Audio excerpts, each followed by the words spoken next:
Bayangkanlah skenario berikut ini. Ada seorang kawan menghampiri kita. Lalu ia menyodorkan sebuah kantong kertas. Kita terima kantong tersebut, kita keluarkan isinya.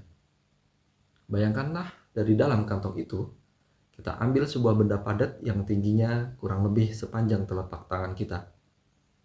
Bagian atasnya bolong, sedangkan bagian alasnya atau bagian bawahnya tertutup rapat. Benda itu keras, permukaannya halus, dan bening tak berwarna. Hari ini benda itu menjadi gelas, karena kita menggunakannya untuk minum. Minggu depan bisa jadi itu menjadi vas bunga, karena kita mengisikan air ke dalamnya, kita taruh setangkai mawar di dalamnya, lalu kita letakkan di atas meja kerja kita. Coba bayangkan sebulan kemudian. Sebulan kemudian bisa jadi benda itu bukan lagi vas bunga, bukan lagi gelas, tetapi menjadi wadah alat tulis. Karena yang kita isikan ke dalamnya bukan lagi air ataupun bunga mawar, tetapi pensil, pulpen, pisau cutter, penggaris, spidol. Benda fisiknya tetap sama. Benda padat yang bening-bening itu juga. Pertanyaannya sekarang, apakah benda itu sebenarnya? Apakah ia gelas? Apakah ia vas bunga? Atau ia wadah alat tulis? Kalau gelas, apa yang membuatnya jadi gelas? Kalau vas bunga, apa yang membuatnya jadi vas bunga? Dan kalau wadah alat tulis, apa yang membuatnya jadi wadah alat tulis? Kita bisa saja bertanya lebih lanjut lagi. Kita bisa saja bertanya, lantas sebenarnya apa itu gelas? Apa itu vas bunga? Apa itu wadah alat tulis? Sederet pertanyaan sederhana ini membawa kita pada persoalan ontologi.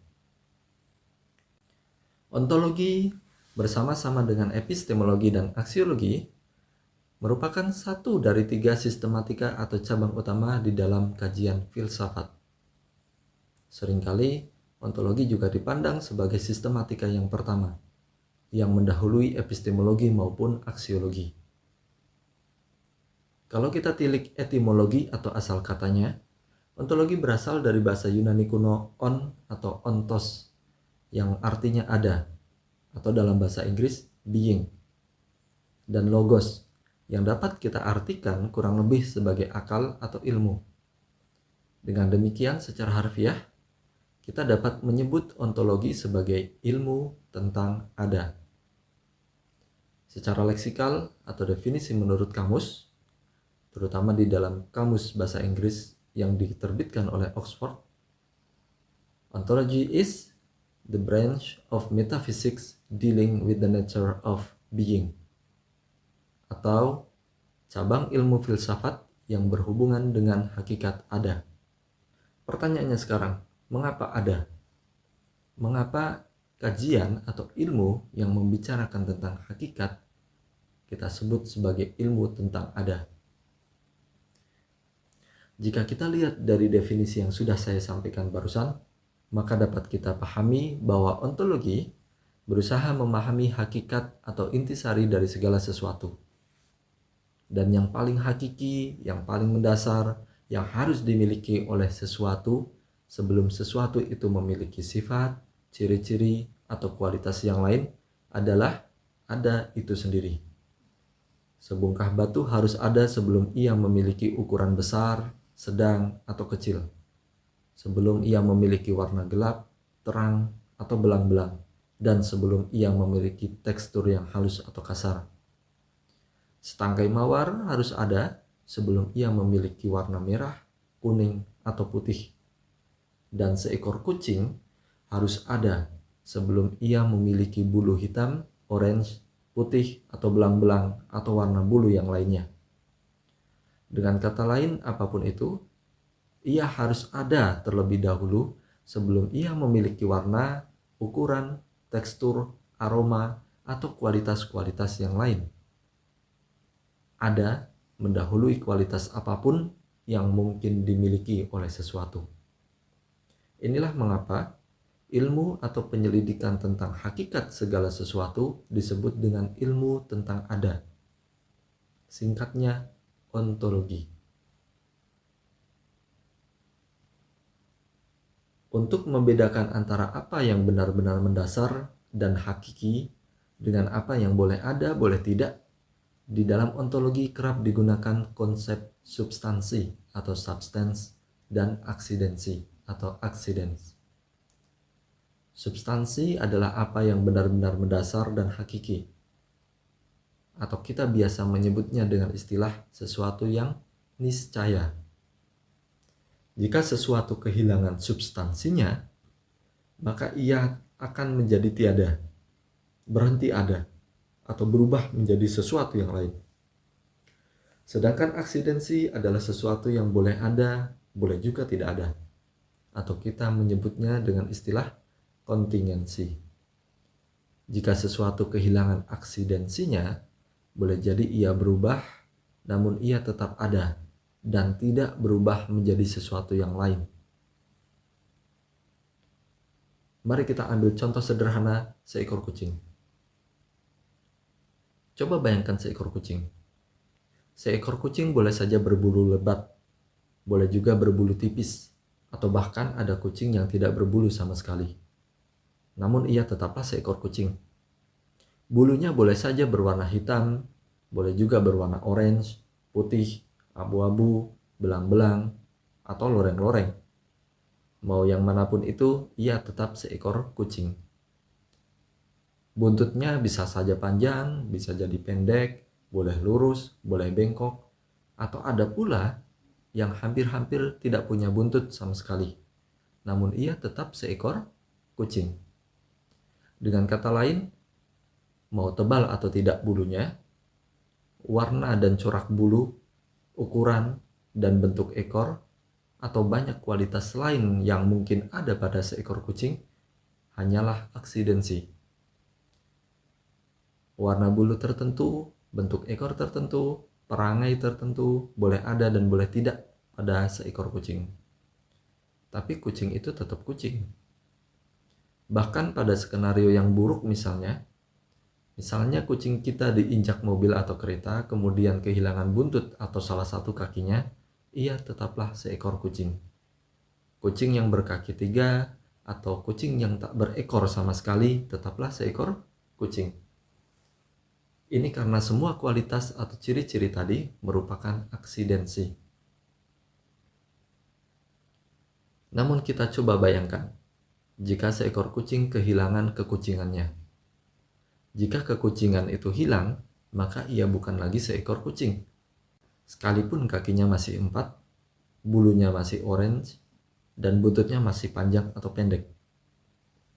Dengan kata lain, semua ciri-ciri atau kualitas fisik tadi merupakan aksidensi, sementara kekucingan pada seekor kucing merupakan substansi.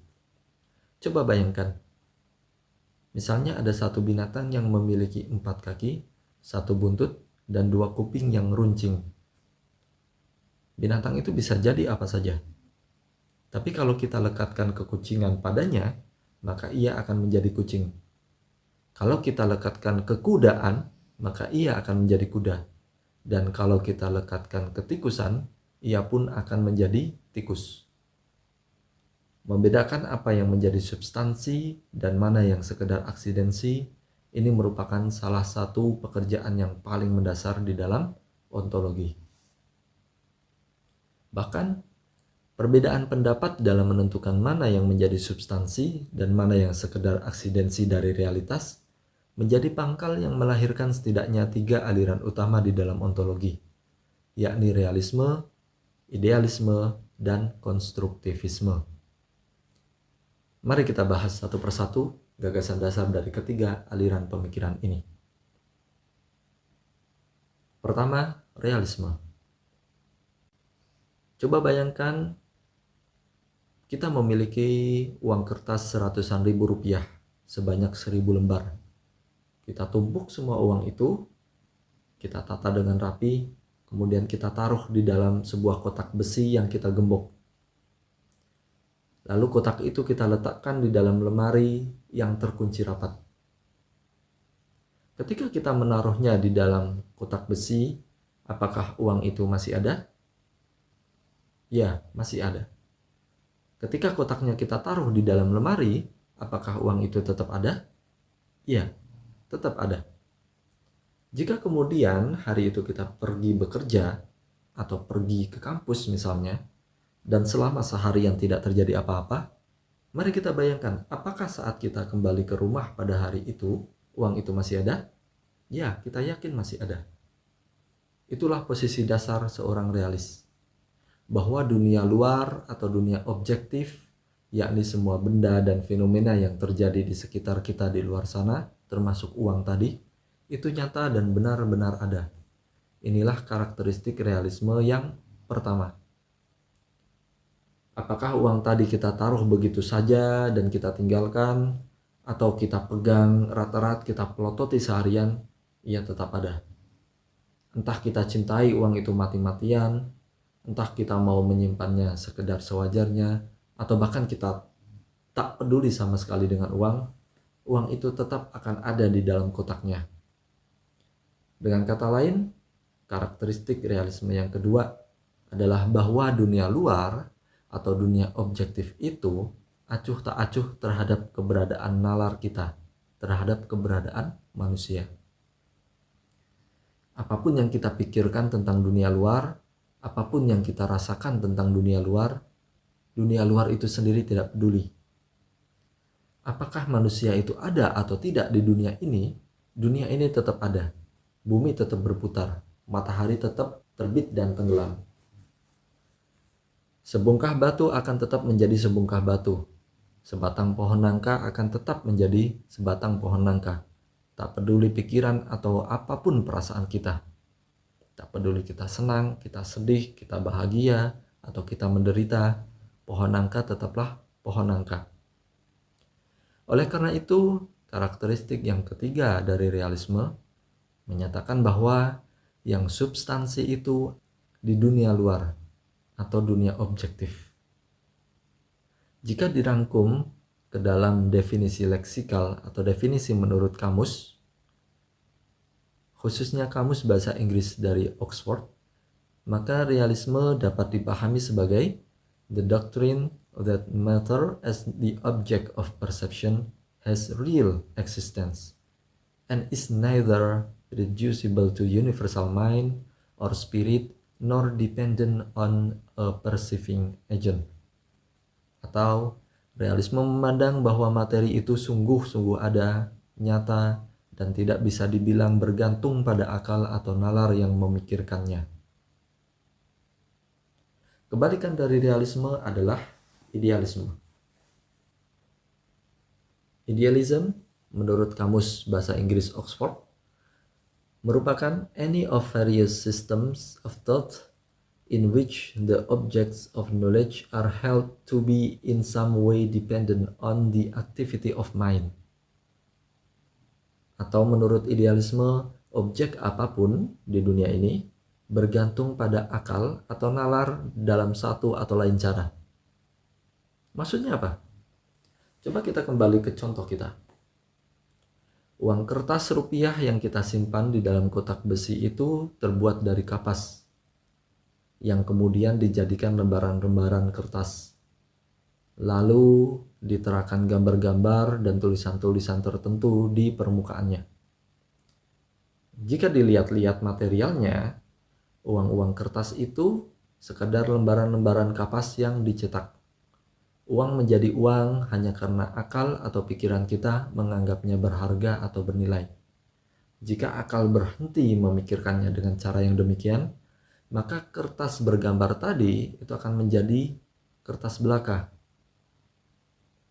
Dari ilustrasi tersebut, kita dapat menyimpulkan beberapa karakteristik idealisme. Pertama, bahwa menurut idealisme, dunia luar atau dunia objektif, yakni semua benda dan fenomena yang terjadi di sekitar kita di luar sana termasuk uang tadi, itu tidak benar-benar nyata.